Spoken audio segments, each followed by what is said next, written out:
हाँ, तो जो अपना बी पार्ट है उसका अपन आज करने वाले हैं पार्ट 2।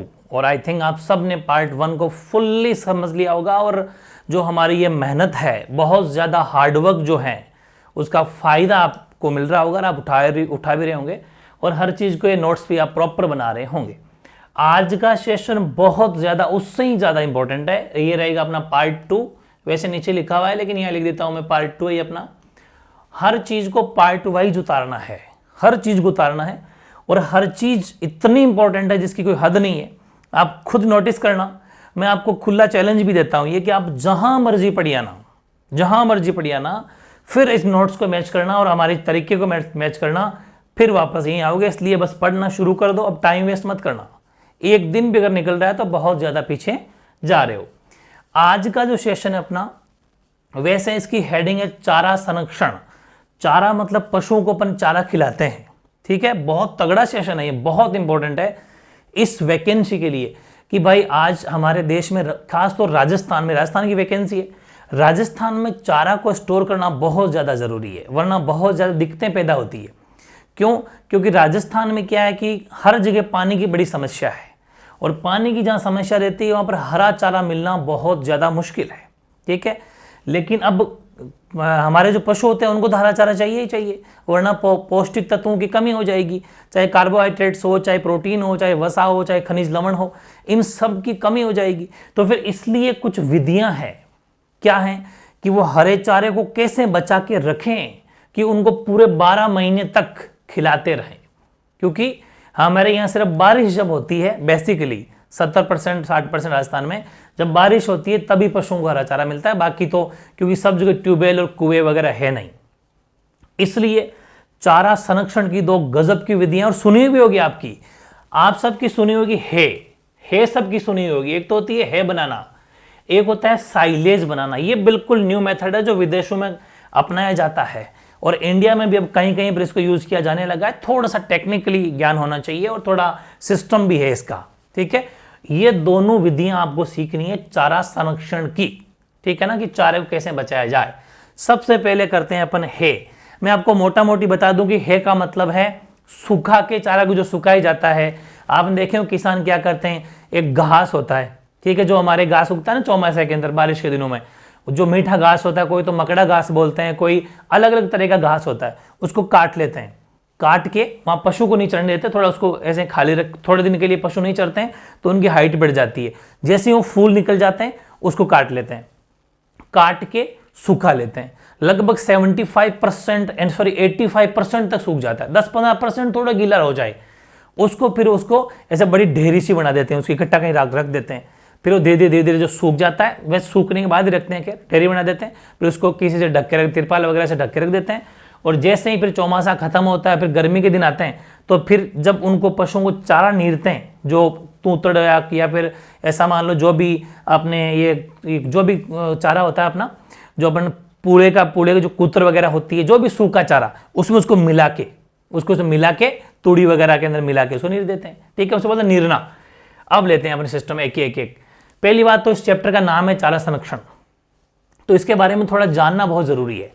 चारा संरक्षण का मतलब है कि दुधारू पशुओं को वर्ष पर्यंत अच्छा तथा पौष्टिक चारा मिलना आवश्यक है। यह आप सबको पता है। हमारे देश में, और वो भी विशेषतः राजस्थान में, सिंचाई साधनों की सीधी सी बात है कमी है, बिल्कुल कमी है। अनिश्चित मानसून है, कोई फिक्स नहीं, कभी कभी तो अकाल पड़ जाता है। अपन पढ़ेंगे कि जब अकाल पड़ जाए तो पशुओं के लिए चारा कैसे, ये सीधे सीधे प्रश्न है, यही सीधे सीधे क्वेश्चन है। क्योंकि आपको डॉक्टर नहीं बना रहे हैं, आपको ये बता रहे हैं कि पशु कैसे जीवित रहें, ठीक है, और कैसे पशु को अपन बचाया जा सके, क्या किसान भाइयों को क्या करना चाहिए, वो सब। तो अनिश्चित मानसून रहता है, यहां पर कोई फिक्स नहीं, कभी तो बारिश होगी कभी नहीं हुई। इन सब के कारण वर्ष भर चारा मिलना बहुत कठिन है। परंतु वर्ष के कुछ मौसम में चारे इतनी मात्राओं में उपलब्ध होते हैं कि अगर उनको काट कर स्टोर कर लिया जाए तो पूरे 12 महीने तक वो चारा चल जाता है। जैसे कि बारिश, वर्ष के कुछ मौसम में चारे इतनी मात्रा में होते हैं, बारिश के दिनों में खूब घास बढ़ता है, इतना भयंकर तरीके से 3-3, 4-4 फीट तक घास बढ़ जाता है। अगर उसको तरीके से स्टोर कर लिया जाए, पूरे 12 महीने खिलाओ उनको, ठीक है। उपलब्ध होता है कि यदि काट कर उसकी रक्षा कर ली जाए, उसको बचा के रख लिया जाए, संरक्षण अगर कर लिया जाए, यदि काट कर संरक्षण नहीं किया जाए तो व्यर्थ चले जाते हैं, वे उनके पोषण मूल्य में कमी आती है। और कुछ मौसम ऐसे भी आते हैं जब हरे चारे की भारी कमी देखने को मिलती है, ये हम देखते हैं। ये कह रहा है कि जब काट कर नए स्टोर करें तब ये दिक्कतें होगी, लेकिन अगर कर लें तो बढ़िया है। यदि पशुपालक जो पशु पालते हैं उनको चाहिए कि जब अधिक मात्रा में चारा उपलब्ध हो तो उसका संरक्षण कर लें, और जब चारे की कमी हो तो उन्हें पशुओं को खिलाकर दूध उत्पादन में गिरावट न आने दे। ये सबसे बढ़िया ये था कि अगर ऐसा नहीं करोगे तो नुकसान होगा। इसलिए जो भी किसान भाई है, पशुपालक हैं, वो उस टाइम पर जब चारा ज्यादा हो उनको बचा के रख लें, सबसे बेस्ट है। ठीक है, तो इसके लिए क्या करें? अब सीधी सी बात, आप हम बड़े ज्ञान तो बड़े दे देंगे कि ऐसे चारा बचाना चाहिए, ये करना चाहिए, तो किसान पूछेंगे भाई क्या करें, कैसे बचाएं चारा? ठीक है, तू पढ़ा लिखा है तो बता। हालांकि किसान खुद ना पढ़े लिखे भी जानते हैं वो। तो चारा संरक्षण की प्रमुखतया 2 विधियां हैं, 2 मेथड चारे को स्टोर करने की है। एक तो है बनाना और एक साइलेज बनाना। ठीक है, वेरी वेरी इंपॉर्टेंट 2 मेथड अपने बेसिकली चलते हैं, है और साइलेज। पहले अपन जानते हैं है कैसे बनता है, मतलब है से कैसे चारा स्टोर होता है। तो देखो, सूर्य की रोशनी व हवा में हरे चारे को सुखाकर संरक्षित करने को है कहते हैं। सीधी सी बात है, रोशनी तो सूर्य की होगी, वहां पर धूप से ही सूखता है। सूर्य की रोशनी वह हवा जब चलेगी तो बहुत बढ़िया हो जाएगा। हरे चारे को ध्यान रखना, हरे चारे को सूखे हुए क्या सुखाओगे, हरे चारे को सुखाकर स्टोर किया जाता है, संरक्षित करने को है कहते हैं। जैसे हमारे चौमासा जब होता है, बारिश का सीजन जब होता है, चौमासा मतलब 4 महीने बारिश की सीजन होती है बेसिकली, उस टाइम घास खूब बढ़ जाता है, चाहे दोब हो, चाहे मकड़ा हो, चाहे डिफरेंट तरह के घास होते हैं, है ना। वो अपन आगे और टाइप ले लेंगे, अलग अलग तरह का होता है। उनको अपन क्या करें कि उनको काट लें, जब उनके फूल आ जाएं उनको काट के रख लो, फिर धूप में सूखा लो, जब तक पूरा सूख जाएगा उसको इकट्ठा कर लो, बस वही है बनाने का उद्देश्य यह होता है कि हरे चारे से उतना पानी निकाल दिया जाए कि वह किण्वन या फफूंद बोल दो, फफूंद रहित अवस्था में लंबे समय तक सुरक्षित रह सके। भाई सूखी हुई चीज होती है ना, उसके फफूंद नहीं आती, वो जल्दी से सड़ता नहीं है, वरना किण्वन क्रिया मतलब सड़ जाता है, वो गल जाता है। फ्रेगमेंटेशन से बचो, फफूंद से अगर बचना है, फफूंद लग जाती है ना जैसे गीली कोई चीज होती है, लेकिन सूखा ड्राई हो जाएगा तो गलेगा सड़ेगा नहीं, एज इट इज। इसलिए लगभग सूख जाना चाहिए, मतलब 85% तक सूख जाना चाहिए, 10-15% तो थोड़ी बहुत नमी रहो चाहे, कोई फर्क नहीं पड़ता। ऐसे चारे जिसका तना मुलायम हो है बनाने के लिए उत्तम रहते हैं। बिल्कुल थोड़ा सॉफ्ट वाला अगर चारा हो ना, वैसे लगभग अपने जो होता है घास वो सॉफ्ट सा ही होता है, अगर सॉफ्ट हो तो उसका बड़ा अच्छा बनता है। अच्छा, आपने खूब सारे ऐसे भी देखे होंगे जिनमें थोड़े कांटे होते हैं, उनकी है नहीं बनती, बड़ा मुश्किल होता है, क्योंकि वो कांटे जब कच्चे होते हैं तब तो पशु खा जाते हैं उनको, लेकिन वो जब सूखेंगे वो फिर टाइट हो जाते हैं, फिर मुंह में चुभते हैं वो। ठीक है, तो जिनका तना थोड़ा सॉफ्ट हो, मुलायम हो, उनकी है अच्छी बनती है। ऐसी फसलों में हरा जई है ना, जई का चारा जो जैसा ही होता है, मतलब जवार जैसा ही होता है, जवार जैसा। जई का चारा वैसे उत्तम फसल है। दूसरा रिजगा भी, रिजगा का दूसरा नाम है लुसर्न, ध्यान रखना, रिजगा या लुसर्न एक ही बात है। सबसे श्रेष्ठ है बनती है रिजगा की। रिजगा जो होता है अपन हरा खिलाते हैं ना पशुओं को, बहुत तगड़ा है वो, एनर्जेटिक तो है ही, प्रोटीन से भरपूर है, दलहन ही है, कल अपने पढ़ा था रिजगा दलहन ही होता है।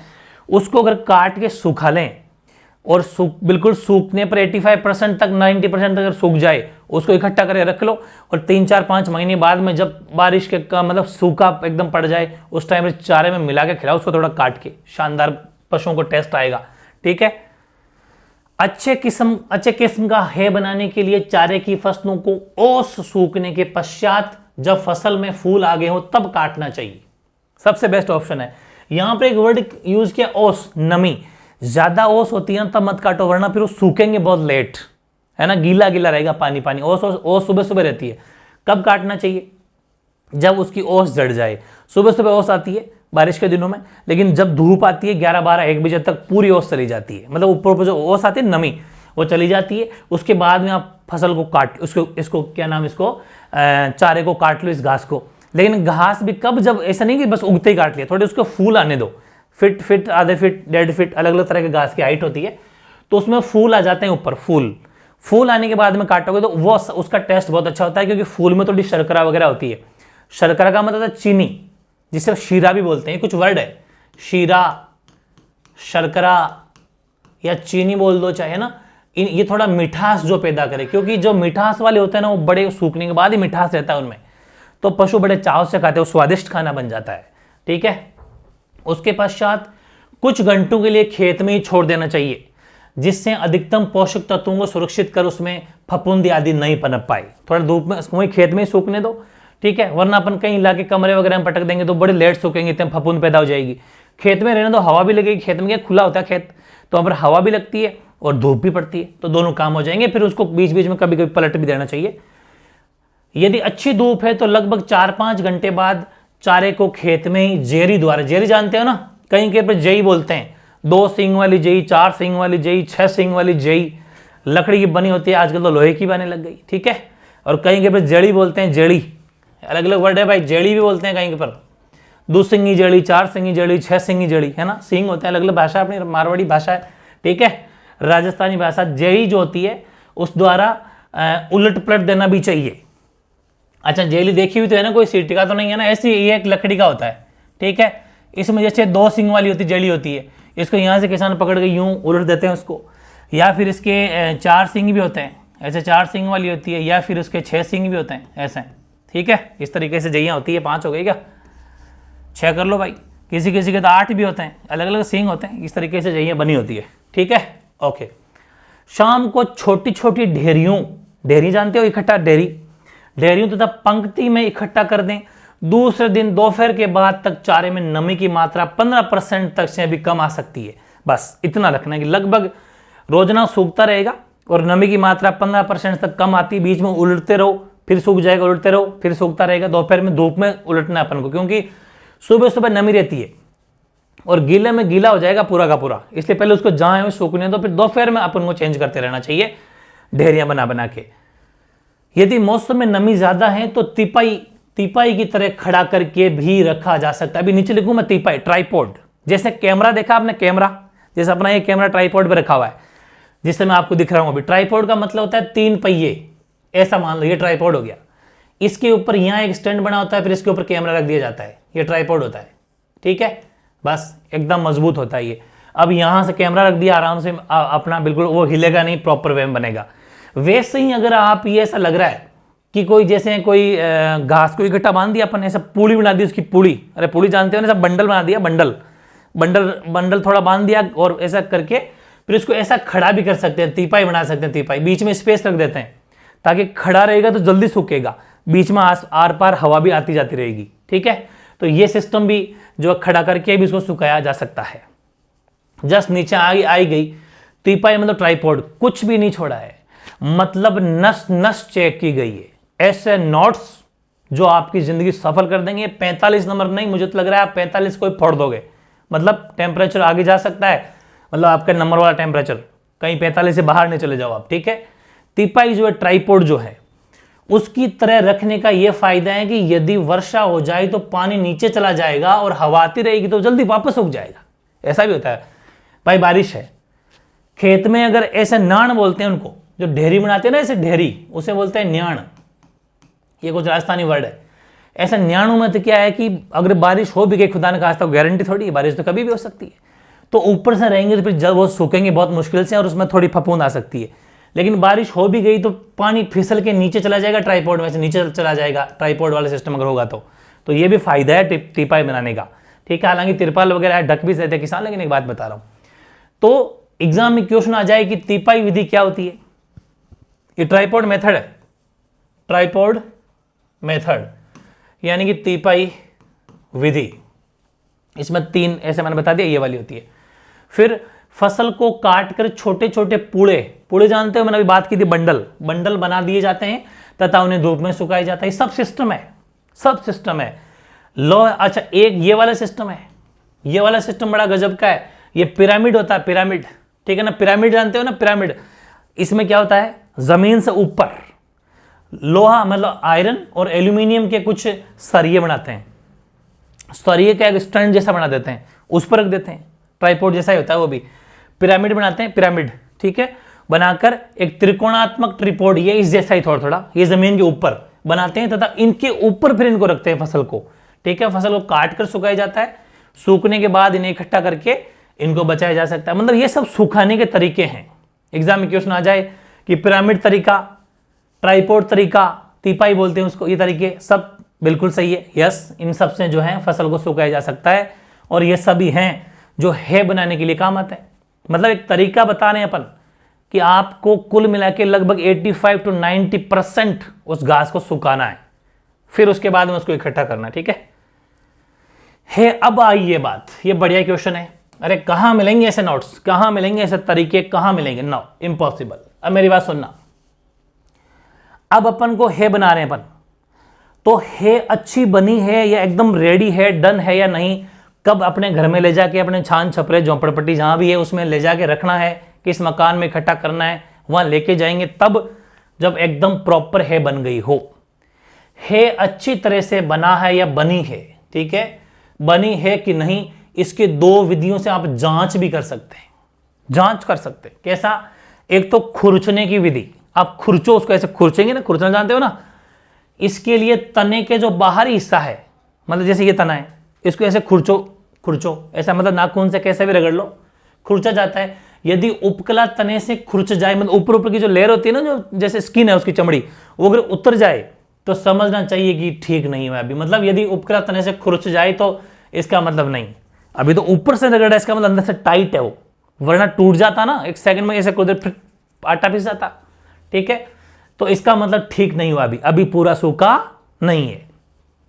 अब है, अरे भाई गीला तना होता है ना, गीला टहनी, वो गीली जब होती है तभी ऊपर का छिलका उतरता है, सूखने के बाद तो पूरा टूट जाएगा। समझ में आ गई ना? बस अगला है मोड़ने की विधि। तैयार है को हाथों में लेकर मोड़ा जाता है, ऐसे मोड़ो, अगर वो मुड़ जाए तब तो गीली है, टूट जाए तो समझ लो बिल्कुल तैयार है, डन है, बिल्कुल बन गई, टूट गई, सूखा होता वही टूटता है। तो ये चीजें भी बहुत गजब का सिस्टम है कि है अच्छी तरह बनी या नहीं बनी, इसको चेक करने के भी बेसिकली दो अपन विधियां अप्लाई कर सकते हैं, खुरचने की विधि और मोड़ने की विधि। बहुत शानदार।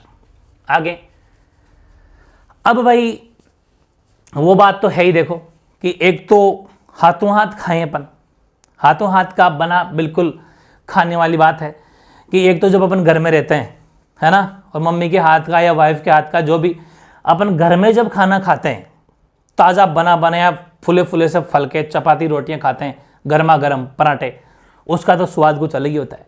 लेकिन एक ऑफिस जाते हैं तो टिफिन में पैक करके जो खाना लेके जाते हैं, ठीक है, चाहे वो मम्मी के हाथ का बना हुआ ही क्यों ना हो, फिर वो थोड़ा उतना स्वाद नहीं रह पाता। समझ पा रहे हो ना? वही चीज़ ये है कि अपन जब इस घास को एक तो प्रॉपर जो गीला गीला खा लेते हैं वो तो टेस्ट अलग होता है, सूखने के बाद में तो टेस्ट फ्लेवर कम हो जाता है, वही है। लेकिन एक अच्छा है कि वही बात है कि न मामा काणे मामा ही वो वाली कहानी है।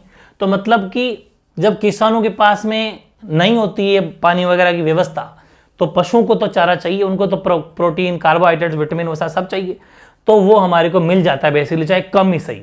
लेकिन इससे है बनाने से चारे की गुणवत्ता पर थोड़ा सा प्रभाव पड़ता है, लेकिन पड़ो चाहे नेगेटिव प्रभाव थोड़ी बहुत पड़ भी गए तो फर्क नहीं पड़ता, क्योंकि बहुत ज्यादा फायदा होता है, बहुत ज्यादा फायदा होता है।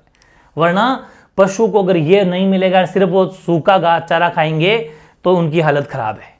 अभी अपन पढ़ेंगे नुकसान। देखो कि चारे को और अधिक सुखाने पर पत्तियों के टूटकर गिरने का डर रहता है, क्योंकि पत्तियां और पत्तियों में होता है प्रोटीन, विटामिन और खनिज लवण, ये प्रचुर मात्रा में होते हैं। अतः जो चारे की थोड़ी सी पौष्टिकता में कमी आ सकती है।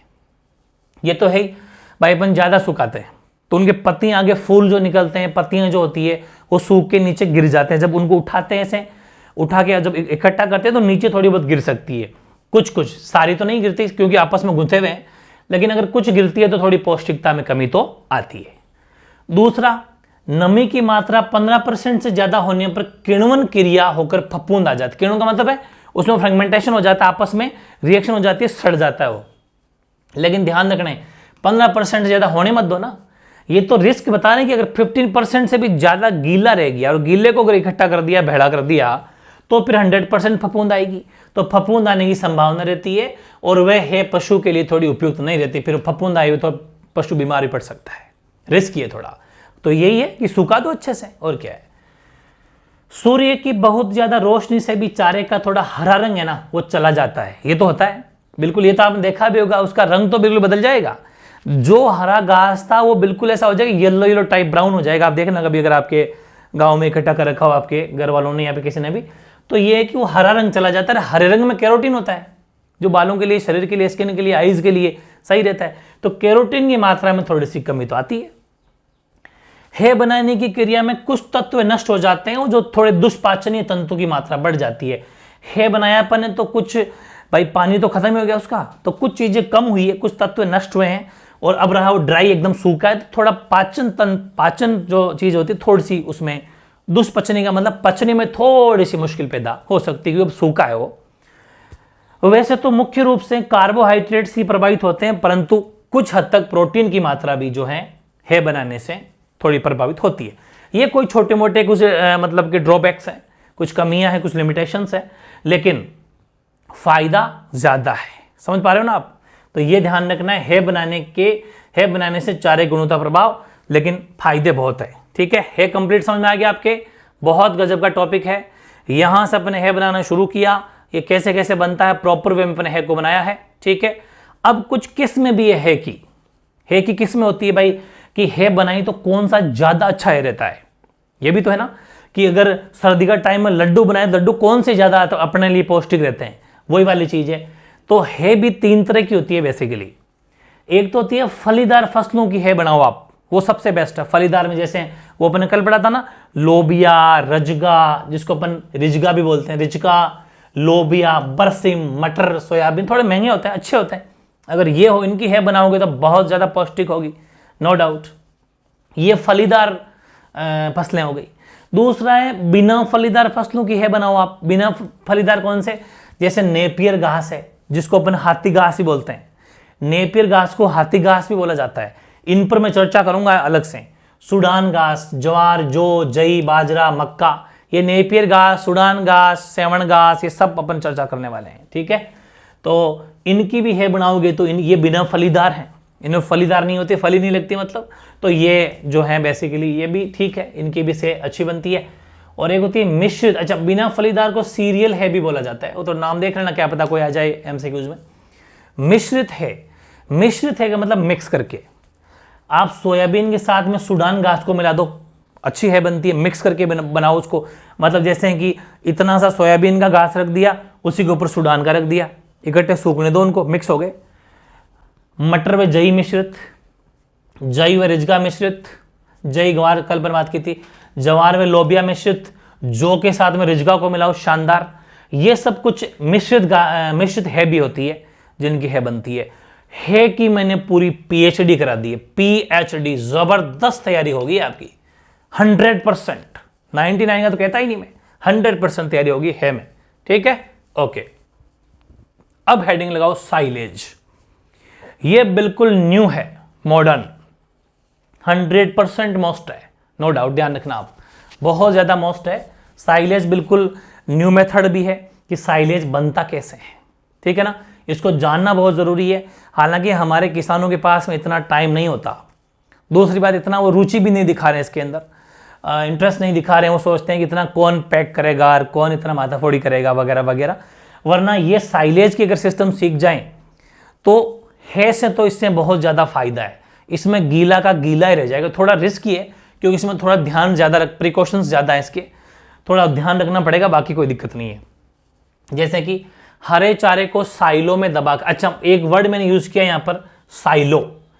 ये साइलो एक मकान है, मान लीजिए आप। मकान का मतलब है जिसमें इस चारे को इकट्ठा करेंगे। वो कैसा भी हो सकता है, अपन छान झोपड़पट्टी कैसी बनाए, ठीक है ना, ऐसा बना सकते हैं, तिरपाल से ढक के पैक करके। वो अब मैं आगे बात करने वाला हूं, साइलो कैसे बनता है, साइलेज की पूरा मेथड सीखेंगे, अभी सब कुछ सीखेंगे, धैर्य रखें। हरे चारे को साइलो में दबा के किण्वन यानी फ्रेगमेंटेशन द्वारा सुरक्षित करके, ताकि CO2 वगैरह उसके अंदर बने, तो वो सब तो सुरक्षित करके रसीला चारा प्राप्त होता है। इसमें किसी प्रकार की सड़न अथवा बुरी गंध उत्पादित न हुई हो, उसे साइलेज या चारे का अचार कहते हैं। आप कहेंगे चारे का अचार, बिल्कुल। चारे का अचार कैसे कहते हैं? अपन जैसे अचार खाते हैं, अचार अपन पूरे 12 महीने खा सकते हैं स्टोर करके एकदम प्रॉपर।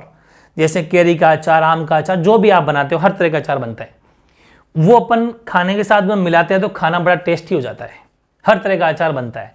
वैसे ये साइलेज भी एक अचार है जिसको सूखे चारे में मिलाया जाता है, उनके लिए अचार का काम करता है और उनका जो चारा है स्वादिष्ट बन जाता है, क्योंकि ये गीला होता है, एकदम गीला, प्रॉपर जैसा घास था वैसा का वैसा। देखना बहुत मजेदार चीज है। जब हरा चारा नहीं होता, जब किसानों के पास में हरे चारे के अभाव या कमी के समय पशुओं को खिलाया जा सके एज इट इज, वो तो है तो था सूखा के, इसको एज इट इज गीले के गीले ही, बस 10-15% सुखाना है। मतलब उसमें 85% सुखाना था, इसमें 10-15% थोड़ा सा सुखा सकते हो बस, और नहीं। सबसे बेस्ट जो साइलेज बनता है वो ज्वार, बाजरा, मक्का, जई, इन सब की फसलें जिनमें घुलनशील कार्बोहाइड्रेट अच्छी मात्रा में होते हैं। भाई कुल मिला के पशुओं को अपन कार्बोहाइड्रेट्स वगैरह देना है, ये अच्छी मात्रा में होते उपलब्ध होते हैं, तो साइलेज बनाने के लिए सबसे बेस्ट फसलें होती है ज्वार, बाजरा, मक्का, जई। ठीक है, लेकिन ये प्रिकॉशंस, ये कुछ सुविधाएं रखनी जरूरी है। ऑक्सीजन का बिल्कुल संपर्क में नहीं आना चाहिए साइलेज। ऑक्सीजन का मतलब है बाहरी आवरण। अगर ये हवा अगर चलेगी इसके अंदर, क्योंकि ऑक्सीजन से फिर सड़न हो जाएगी उसमें, फ्रेगमेंटेशन जो किण्वन क्रिया के द्वारा खत्म, तो ऑक्सीजन रहित वातावरण होना चाहिए। और वो कैसे? एकदम पैक, प्लास्टिक की पन्नी से पैक कर सकते हैं, तिरपाल प्लास्टिक से पैक कर सकते हैं, वो हम बताएंगे, अपन अभी बात करेंगे आगे। ऑक्सीजन रहित वातावरण में कार्बोहाइड्रेट के किण्वन से कुछ अम्ल बनते हैं, आगे लूंगा मैं इसकी विधि, जो साइलेज को सुरक्षित रखते हैं। आपको पता है कि घास के अंदर कार्बोहाइड्रेट्स वगैरह, प्रोटीन, वसा, ये सब होते हैं, और जब उसको अपन बिना ऑक्सीजन के पैक करेंगे तो ऑटोमेटिक वो कार्बोहाइड्रेट्स का किण्वन होगा और उसमें कुछ एसिड बनेंगे, अम्ल बनेंगे, और उससे बिल्कुल सुरक्षित रह जाएगी। जैसे अचार है, अचार को अपन तेल में डुबो के रखते हैं ताकि बिल्कुल वो सड़न वगैरह नहीं होगी उसमें। तेल से मामूली से भी कोई मुंह निकालेगा बाहर, अगर कोई केरी का छिलका या फिर आम का, तुरंत उसके ऊपर देखना फफूंद आ जाएगी। समझ पा रहे हो ना आप? इसलिए अचार लेने के बाद तुरंत उस डिब्बे को वापस पैक कर देते हैं, उसको थोड़ी देर खुला छोड़ दो, बिल्कुल गड़बड़ है, क्योंकि वो ऑक्सीजन उसके अंदर घुस जाएगी। साइलेज को अच्छी तरह से बनाने से इसमें पत्तियां आदि भी साथ में रहती है, जिससे अधिक पोषक, बिल्कुल। अब घास है, अब घास तो एज इट इज ही है, गीला का गीला ही, पत्तियां भी रहती है, और पत्तियों में सबसे अधिक आपको पता पोषक तत्व होते हैं।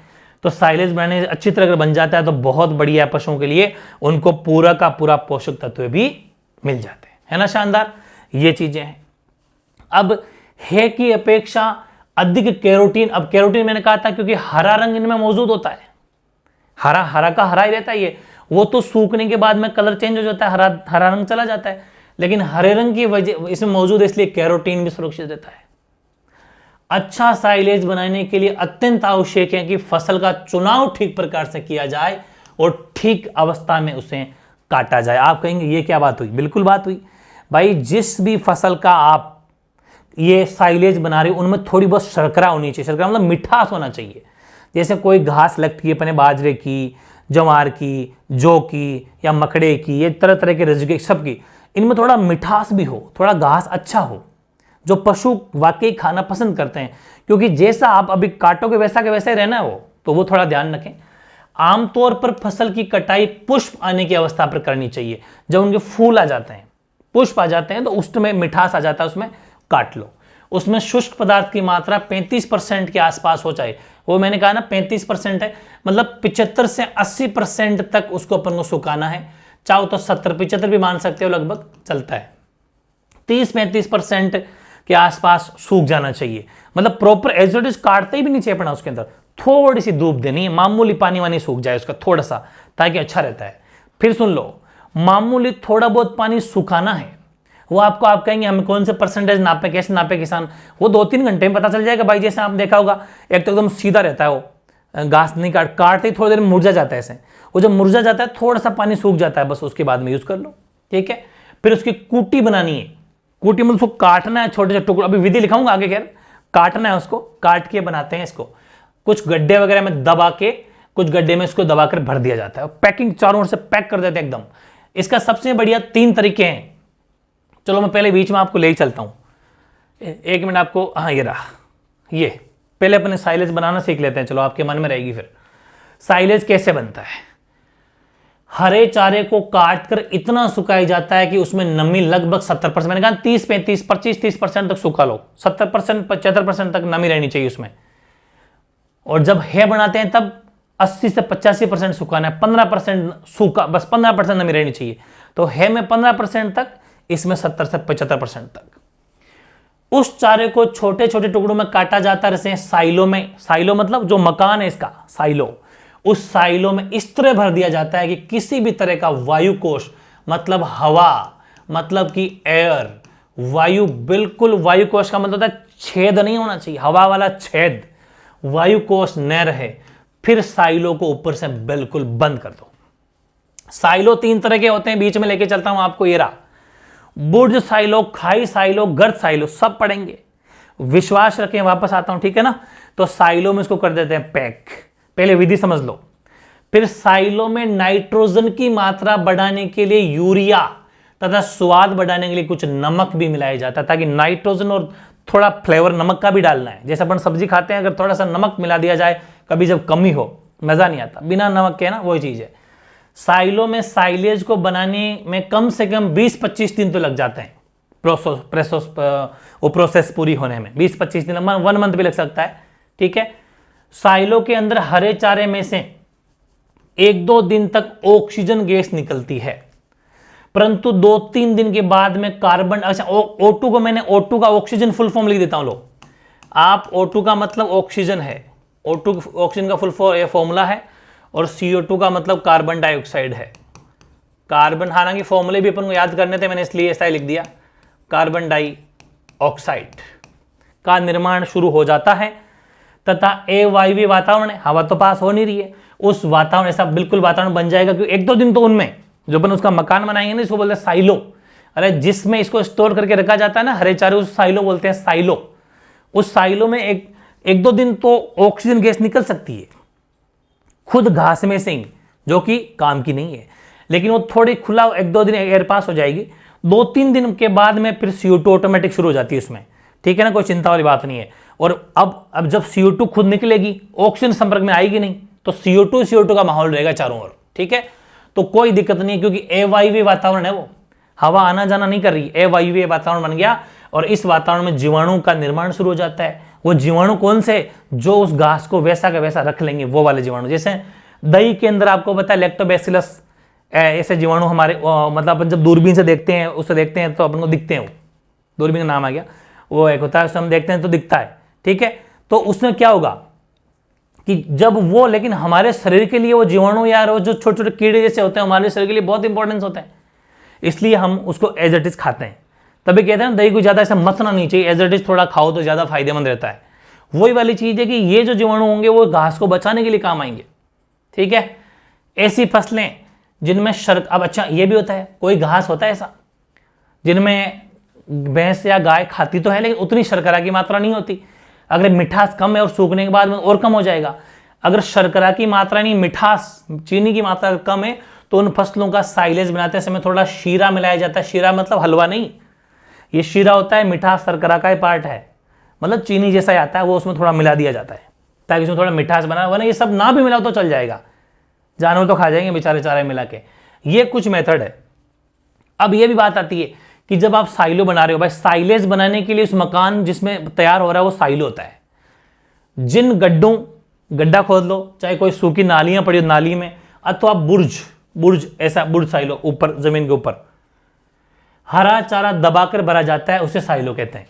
3 तरह के होते हैं, एक तो ये जमीन के ऊपर भी ऐसे अपन बना सकते हैं पैक करके, एक होता है भूमि के नीचे दबा दिया जाता है, वो कैसे बना सकते हैं, एक होता है गोल या चौकोर एकदम गोल, कैसे बना सकते हैं, कोई दिक्कत नहीं। बेसिकली 3 होते हैं ये।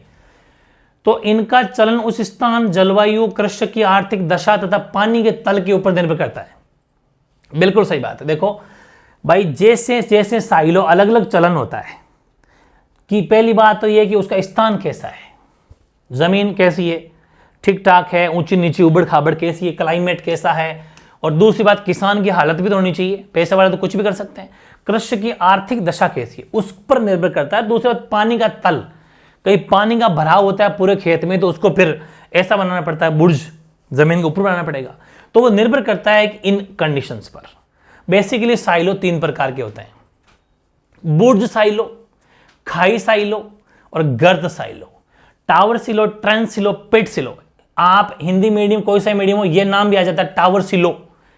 सिलो मतलब ये साइलो, ये सिलो में से बोल रहा हूं, वैसे साइलो ही बोलते हैं, SILO साइलो होता है ये। ट्रेंच साइलो और पिट साइलो, ध्यान रखना, ठीक है। ये नाम से बुर्ज खलीफा है ना, तो बुर्ज खलीफा जमीन के ऊपर होता है बुर्ज, वही चीज है कि ये जमीन के ऊपर बनाए जाते हैं। और खाई, खाई तो जमीन के अंदर होती है, सब जानते हो, ये भूमि के नीचे बनाए जाते हैं। और गर्त, गर्त और खाई एक ही होती है, ये गोल या चौकोर गड्ढे होते हैं, ठीक है ना। चलो ये समझ में आ गई आपकी बात, कैसे साइलेज बनाया जाता है। और साइलेज बनाने से पहले साइलो बना के उसमें प्रोसेस चलती है, वो साइलेज होती है। अब एक और वापस आता हूं मैं, अब आपको सारी बातें समझ में आ गई। नोट्स तो आपको ऐसे लाइन वाइज उतारना है, नोट तो लाइन वाइज उतारना, बता दूं कैसे उतारना है। ये देखो ऐसे साइलेज वाली हेडिंग लगा लिया आपने, उसके बाद में ये पेज, उसके बाद में ये भी पढ़ा नहीं है अपन ने, बस लाइन वाइज ये पेज, ये पेज, ये पेज, ये पेज, वो लाइन वाइज चलते रहना आप, ठीक है। बस वो तो मैंने आपको समझाने के लिए, अंडरस्टैंडिंग के लिए किया है, बाकी लाइन वाइज उतारो आप नोट्स। चलो अब देखो वापस आ गया अपन यहाँ कि उसकी कूटी बनाकर दबाकर गड्ढे में भर दिया जाता है। अभी लास्ट में और बता दूंगा कैसे उतारना है। वैसे कैसे भी उतारो फर्क नहीं पड़ेगा, लेकिन सिस्टम से उतारोगे तो बड़ा अच्छा रहेगा। अगर पैकिंग ढीली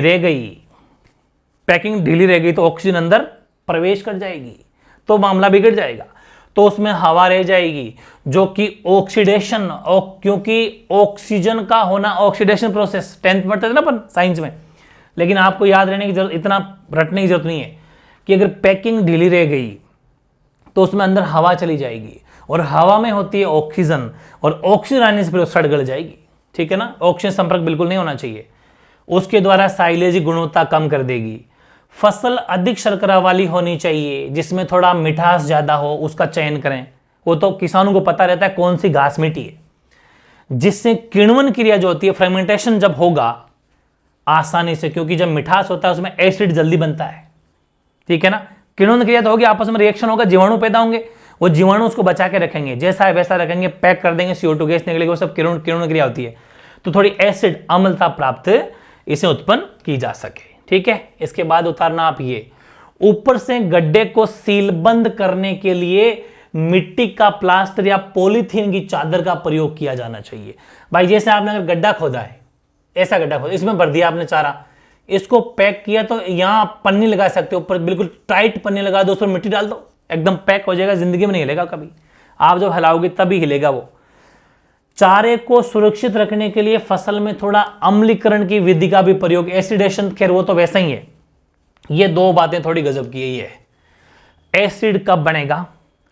जब शर्करा की मात्रा ज्यादा है, मिठास ज्यादा है, मिठास वाले ज्यादा होंगे, ऑक्सीजन का संपर्क नहीं आएगा, कार्बन डाइऑक्साइड के माहौल में रहेंगे, तो जीवाणु पैदा होंगे, जीवाणु पैदा होंगे तो उसमें फ्रेगमेंटेशन होगा, किण्वन होगा, तो अम्ल भी बनेंगे। अम्ल का बनना बहुत जरूरी है, उससे बचेगा वो, जैसा वैसा रहेगा। तो चारे को सुरक्षित रखने के लिए फसल में थोड़ा अम्लीकरण की विधि का भी प्रयोग करना चाहिए। इस विधि को बोलते हैं AIV विधि, बस ऐसा ही आता है एग्जाम में, यही नाम आया हुआ है, AIV विधि के नाम से जाना जाता है। AIV विधि नाम पड़ा कैसे? ये एक साइंटिस्ट था, वैज्ञानिक था, AI विराटानेनन के नाम से ये वैज्ञानिक के नाम पर पड़ा है।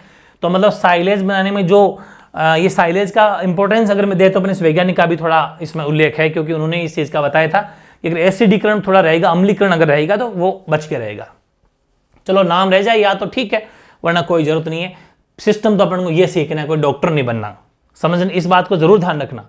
डॉक्टर नहीं बनना है, बेफिजुल के फैक्ट नहीं पढ़ने हैं, मेहनत करनी पड़ेगी स्पेशल, क्योंकि होता क्या है, वही कृषि पर्यवेक्षक जो होते हैं और जो उनके उठा के नोट सेपे जा रहे हैं, JET के फलाने वो आपके कोर्स की नहीं है, वो आपके सिलेबस में ही नहीं है, ये ध्यान रखना।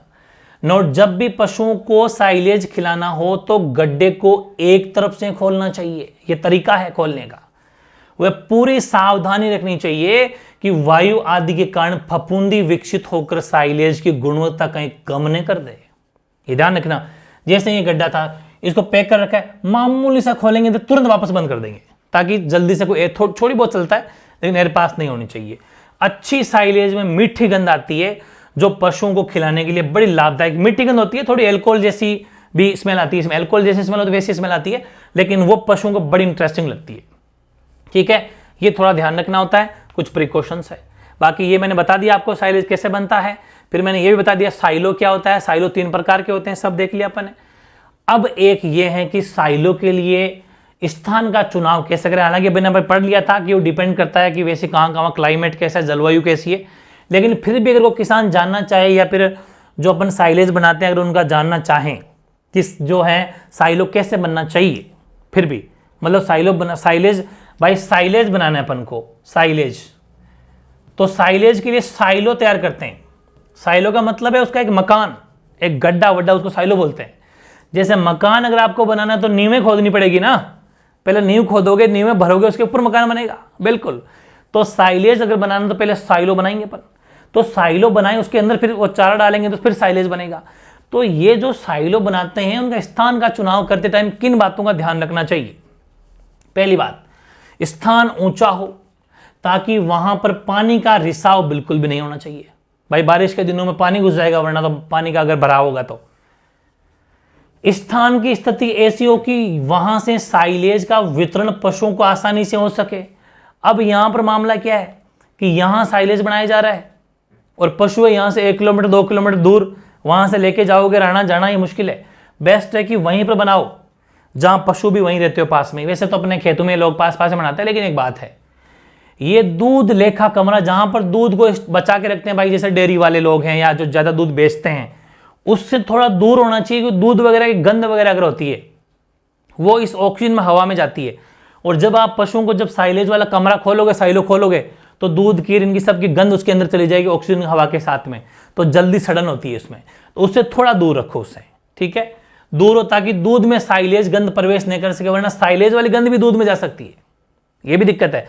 मैंने आपको पहले कहा था कि दूध जो होता है, दूध में अगर जैसा जानवर खाता है वैसी खुशबू कभी कभी आने लग जाती है। आपने कभी दूध पिया हो, देखना, जो प्रॉपर गांव के बच्चे हैं या जिन्होंने प्योर पीते हैं वहीं का उन्हें पता है इस चीज़ का, कि अगर कभी कभी ऐसा घास खा जाती है दूध में वैसी स्मेल आती है ना, इसलिए वही फर्क पड़ता है।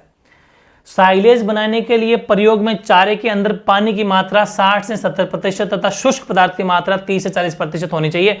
ये मोटा मोटी मैं आपको एक बात बता दूं, मोटा मोटी, कि मैं एक पेज लूंगा, लास्ट में ले लूंगा, चलो मैं आपको पूरी बात बताऊंगा। एक बात समझना, आपको मोटा मोटी दोनों बातें सिखाता हूं। एक तो होता है इसको समझो आप, एक होता है साइलेज। मोटा मोटी दो चीजें पढ़ी अपन ने। इसमें क्या होता है, अगर मैं बात करूं है की, तो इनमें दो पॉइंट है, बहुत इंपॉर्टेंट है, सीधे सीधे क्वेश्चन आता है यहां से। क्या आता है के अंदर नमी कितनी होनी चाहिए, नमी की मात्रा, और है के अंदर जिसको अपन गीलापन बोलते हैं, सॉरी वो शुष्क, ये तो नमी तो हो गया, गीलापन तो हो गया, शुष्क पदार्थ, शुष्क पदार्थ की मात्रा, ये ध्यान रखना। ऐसे ही साइलेज में नमी की मात्रा, नमी की मात्रा और शुष्क पदार्थ की मात्रा, ये चार्ट बना लेना आप साइड में कहीं, शुष्क पदार्थ की मात्रा। है के अंदर नमी की मात्रा होनी चाहिए लास्ट 15%, 15% से कम ही मानो, ज्यादा नहीं। इसमें शुष्क नमी की मात्रा 15%, शुष्क मात्रा ज्यादा होनी चाहिए, लगभग 85%। अब ये एग्जाम में कैसे नहीं आ सकती है, अगर आपको डिकेड का प्रयोग करें 10 से 15 बिल्कुल सही है, 15 से 20 तक भी ठीक है। इसका प्रयोग करें 80 से 85 चलेगा, 75 से 80 भी चलेगा, लेकिन ये ध्यान रखना इसमें साइलेज में नमी होनी चाहिए 80 से 85 भी सही है, 80 से 85 भी सही है, लेकिन कभी कभी जैसे इसने कहा ना 70 से 75 भी सही है, ऐसा आ जाता है मोटा मोटी। शुष्क की मात्रा होनी चाहिए इसमें 15 से 30% के बीच में, बस इतना सुखा सकते हो आप, जैसे इसने यहां पर यूज भी किया इस वर्ड को, वो चीज बता रहा हूं। इस चार्ट को बना लेना एक बार, ठीक है, यह मोटा मोटी आगे पीछे होता रहता है। जैसे इसने कहा ना कि 70% तक उसमें नमी की मात्रा मतलब पानी होना चाहिए, और 30 से 40% तक साइलेज में सूखा भी रह सकता है, तो कोई दिक्कत नहीं। डिकेड 60-70 भी यूज हो सकता है, मतलब ये 75-80 तक भी जा सकता है, 85 तक भी जा सकता है, आप उसमें यस करेंगे, ठीक है ना, गलत नहीं होगा वो, कोई एक आएगा। चलिए अब है साइलेज बनाने के क्या क्या लाभ हैं। भाई है बनाते हैं अपन, है का तो ठीक ठाक है, और साइलेज बनाने के क्या क्या हमें लाभ जो है होते हैं कि जब सूर्य की रोशनी उपलब्ध न हो। अब जैसे है बनाने के लिए सूर्य की रोशनी का होना बहुत जरूरी, वरना सूखेगा नहीं चारा। लेकिन जब सूर्य की रोशनी उपलब्ध ज्यादा नहीं हो बारिश के दिनों में और घास तो ताजा उसी टाइम होता है, तो फिर साइलेज बनाया जा सकता है। एक फायदा तो ये, जबकि उस टाइम पर है नहीं बन सकता। दूसरा, साइलेज के रूप में हरी फसलों को कोमल एवं रसीली अवस्था में काफी समय तक वैसा का वैसा रख लिया जाता है। बिल्कुल रस तो रहेगा, रस का मतलब है उसमें गीलापन रहेगा तो रस वैसा का वैसा रहेगा और सॉफ्ट की सॉफ्ट रहेगी, क्योंकि वो चीज जो सॉफ्ट है सूखने के बाद में थोड़ी सी टाइट हो जाती है। लेकिन अगर गीली की गीली रह जाएगी तो रस भी रहेगा और सॉफ्ट भी रहेगी, कोमल भी रहेगी। हरे चारे के अभाव में कम खर्च में साइलेज से उसकी कमी पूर्ति की जा सकती है। हरा चारा जब नहीं मिले तो साइलेज का खिला दो, साइलेज में एज इट इज रहता है वैसा का वैसा। साइलेज के रूप में फसलों को सुरक्षित करके किसी सीमा तक पोषक तत्वों की मात्रा को नष्ट हो जाने से भी बचाया जा सकता है। भाई जैसे सूखता है तो अपने बात करी थी ना कि थोड़ी बहुत पोषक तत्वों की कमी आ जाती है, थोड़ी प्रोटीन कार्बोहाइड्रेट्स भी सूख जाते हैं, सूखने से कम पड़ते हैं, उनकी आगे की पत्तियां वगैरह झड़ जाती है थोड़ा वो भी, लेकिन इसमें कुछ हद तक बचाया जा सकता है एज इट इज। क्योंकि भूसा या कड़बी जो होती है, भूसा मतलब चारा, कड़बी मतलब जो सूखने वाली कड़बी होती है, वो बनाने से ये अपेक्षाकृत अधिक मात्रा में लगभग समाप्त हो जाते हैं, कुछ ही बचता है, जबकि साइलेज में तो एज इट इज बच जाता है। वर्षा ऋतु में जब हरी फसलों या घासों से है बनाना कठिन होता है तब साइलेज बना सकते हैं, क्योंकि धूप की जरूरत साइलेज में नहीं होती जबकि है में होती है। तो है बनना वर्षा ऋतु में है बड़ा मुश्किल से बनता है। किसान कभी मकानों में डालते हैं, कभी धूप आती है फिर बाहर निकालते हैं। आपने कभी अपने घर पे पूछना आप कि है कैसे बनाते हो, तो वो उस घास को काट के बारिश के दिन होते हैं भाग के अंदर डालते हैं, फिर वापस सुखाते बाहर डालते हैं, या फिर जहाँ खेत में तिरपाल डाल के ढकते हैं उसको, फिर वापस आती है तो उसकी मतलब जो सुखाते हैं। काफ़ी मेहनत करनी पड़ती है, ठीक है। और किसी क्षेत्र की पक्की फसल को कड़बी यानी है के रूप में इकट्ठा करने के लिए अधिक स्थान की आवश्यकता होती है, ये तो है ही। अगर अपन को है बनानी है, सुखाना है, तो बहुत जगह ऐसा फैलाना पड़ता है, जबकि इसके लिए फैलाना नहीं, इसके लिए तो गड्ढा खोद के काट के डालना उसमें, तो छोटी सी जगह में काम हो जाएगा। जबकि साइलेज थोड़े स्थान पर तैयार और सुरक्षित रखा जा सकता है, ये फायदा है। साइलेज पशुओं को साल भर खिलाया जा सकता है और ये उत्तम गुणकारक व पर्याप्त पौष्टिक भी होता है, ये तो है ही। तो ये था भाई आज का सेशन, कैसा लगा जरूर कमेंट करना, मजा आ गया होगा पढ़ के। इन बातों का जरूर ध्यान रखना है, हर चीज मेरे साथ के साथ पढ़नी है, जिंदगी सफल है आपकी, ठीक है। ये सेशन था, एक बार आप नोट्स वाले देख लो। पहले आपने ये उतारना था, फिर ये है ना, ऐसे लाइन वाइज आप आराम से उतारो ये सब, ये देखो ये, ठीक है। बिल्कुल प्रॉपर वे में आपको उतारना है, बिल्कुल लाइन वाइज। मैंने आगे पीछे आपको कैसे भी समझाया हो, लेकिन नोट्स आप प्रॉपर बनाना और लास्ट में चार्ट भी बना देना, ठीक है। इस चीज का जरूर ध्यान रखें, तुरंत याद करना है, बाहर मत बनने देना। इसलिए मैं अभी तो पर डे एक ही क्लास रख रहा हूं, जैसे जैसे मुझे लगेगा मैं स्पीड डबल कर दूंगा। मैथ शाम को परमानेंट क्लास आ रही है, एक भी क्लास मिस नहीं करेंगे, प्रॉमिस किया, प्रॉमिस पे रहना, क्योंकि जिंदगी आपकी है, सफल आपको होना है, नौकरी आपकी लगेगी, खुद ही न्याल होने वाले किसी को कौन आजकल करेगा। आपकी जिंदगी आपके हाथ में, जैसे बनानी चाहो बना लो, ठीक है। तो ये चीज है, बाकी मिलते हैं नए सेशन के साथ में। इस पार्ट 2 को एज इट इज नोट्स आपको मेरे साथ के साथ बनाने हैं, मुझे सुन के अब बना सकते हो फिर से, वो आपकी इच्छा है, ठीक है। तो चलिए मिलते हैं पार्ट 3 में, ओके।